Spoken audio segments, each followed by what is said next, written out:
So this is my greasy old Stihl 024. Fairly nice, nice and light. And I've gutted the center baffle out of it.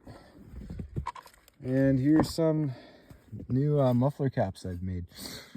This is more of a stock style with the spark arrestor gone.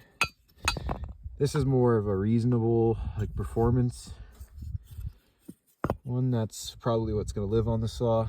And then this one is just stupidity, but I did weld some restrictor washers in there, so it's a bit better.